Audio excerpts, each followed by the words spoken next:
Para saudara yang terkasih, jumpa lagi dengan saya, Romo Yohanes Kade Aryana, dalam acara Remifa, Renungan Mingguan Family. Kali ini edisi Minggu Biasa ke-30 dengan tema Doa Orang Rendah Hati Membuka Pintu Hati Tuhan.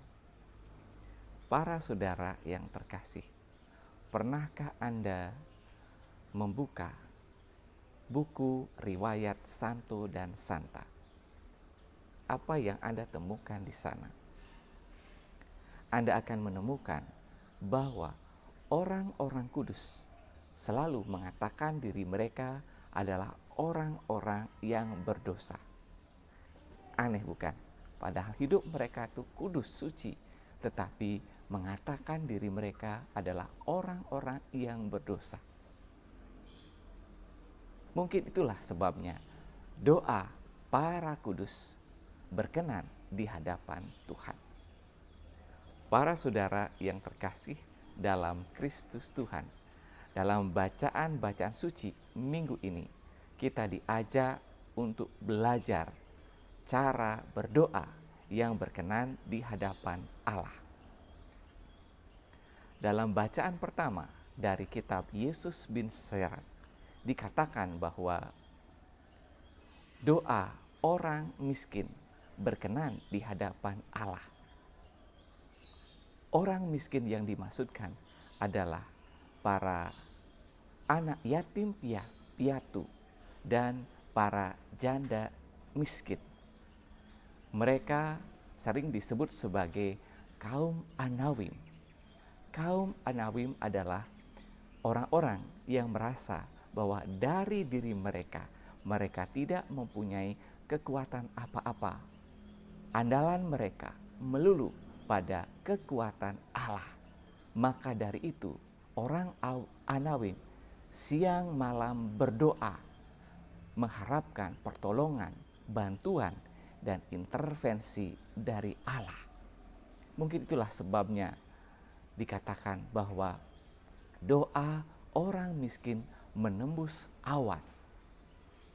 Ketakberdayaan mereka, kerendahan hati mereka, membuat mereka total dan sebulat hati berserah diri akan bantuan Allah.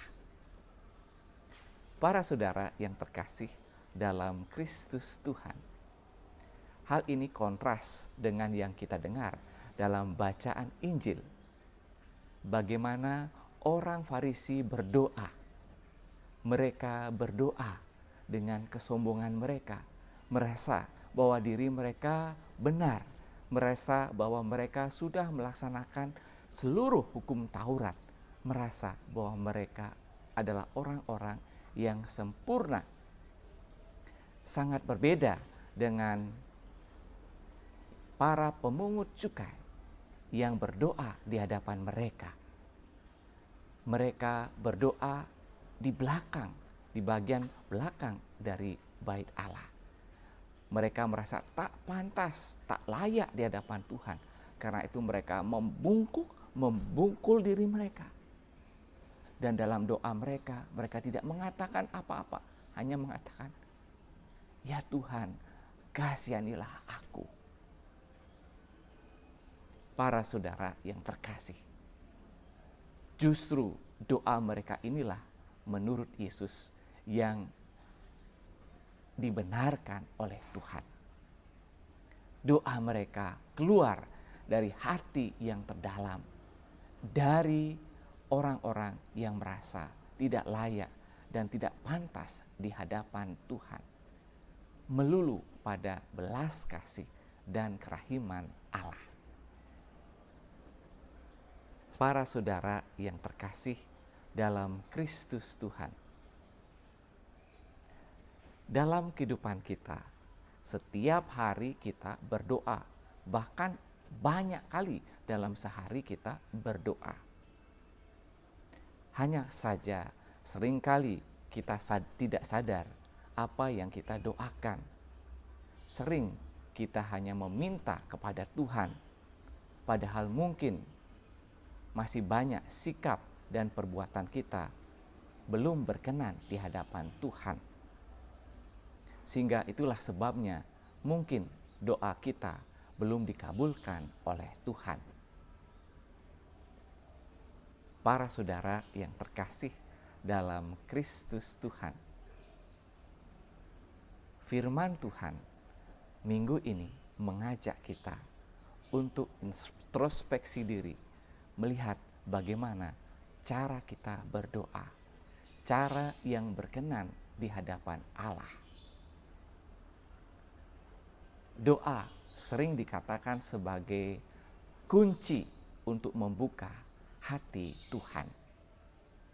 Doa merupakan keluh kesah, ungkapan hati kita di hadapan Allah yang maha baik, yang penuh belas kasih. Kita diajak untuk berdoa dalam disposisi batin yang rendah hati. Doa kita hendaknya didasari oleh sikap yang tak pantas, tak layak di hadapan Tuhan. Kita diajak untuk terlebih dahulu menyadari akan segala dosa dan kelemahan kita. Dengan cara demikian, kita menunjukkan sikap kita yang rendah hati di hadapan Tuhan. Para saudara yang terkasih, doa yang rendah hati mengetuk pintu Tuhan. Semoga kita dalam cara kita berdoa didasari oleh sikap yang rendah hati. Hanya dengan sikap seperti itu kita dapat berdoa sebulat hati kepada Tuhan. Kita menjadi orang-orang yang miskin dalam roh, orang-orang anawim, orang-orang yang berkenan di hadapan Tuhan. Dengan demikian, doa kita menembus awan. Doa kita menjadi kunci untuk membuka hati Allah. Para saudara yang terkasih, jika Anda terinspirasi dengan renungan saya, jangan lupa tekan tombol like, subscribe, komen, dan share video ini. Tuhan memberkati.